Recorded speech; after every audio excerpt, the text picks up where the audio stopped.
Contributor for Rolling Stone magazine, Stephen L. Betts, came by his country music expertise through the story of his mother. Kay Betts von Snyder was a costumer to icons, including her creation of thousands of hats for family friend Sarah Cannon, known as, howdy, Minnie Pearl. At any given time, there would be as many as 500 hats in the house. In 1992, Stephen's mother took a call to work on a tribute to Sarah to be taped at the Opry. The show was to be called Hats Off to Minnie. They just said there will be 100 celebrities and we want all of them to wear a hat. And among them, Stephen's mother was making a Minnie hat for someone you might not expect at the Opry. And I said, oh my gosh, Pee-wee Herman, he's one of my favorites. He's great.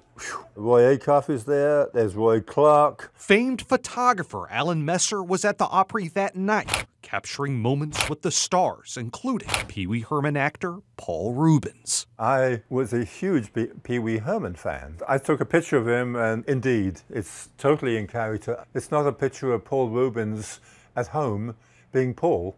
It's Pee-wee Herman. He developed his comedy in the Los Angeles Groundlings troupe. She is a Centerville native who arrived at fame through her Grand Ole Opry performances. Different paths, but when they met at a comic relief benefit in 1986, it was an immediate friendship based on mutual respect. They created alter egos. Alter egos that were household names. They both developed catchphrases and iconography.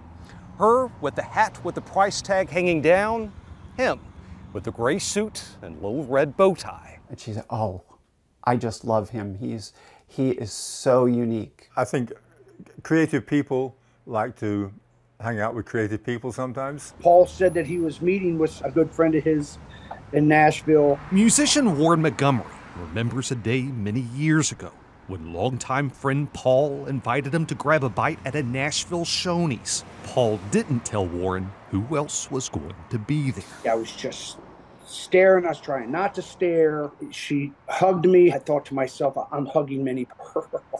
Yeah. Warren spent the next 3.5 hours in a corner booth of Shoney's with the creative minds behind Minnie Pearl and Pee-wee Herman. They were just sitting there together, so giddy. They would tell little jokes and they would whisper to each other, then they would laugh. That was one of the highlights of my life. Sarah died in 1996. Now, with Paul's death, there are so many who remember them both as funny people who brought joy. That is what will hopefully be his legacy. I'm glad he was in the world, and I'm sorry that he's gone from this world so soon. And I'd like to tell everybody out there that I not only admire and respect Minnie Pearl, I consider her a longtime close friend. I just want you to know, Minnie, I'd do anything for you. I wouldn't trade how much I love you for anything in the world. He was funny and caring, and she was very much the same. I'm Forrest Sanders, News Channel 5.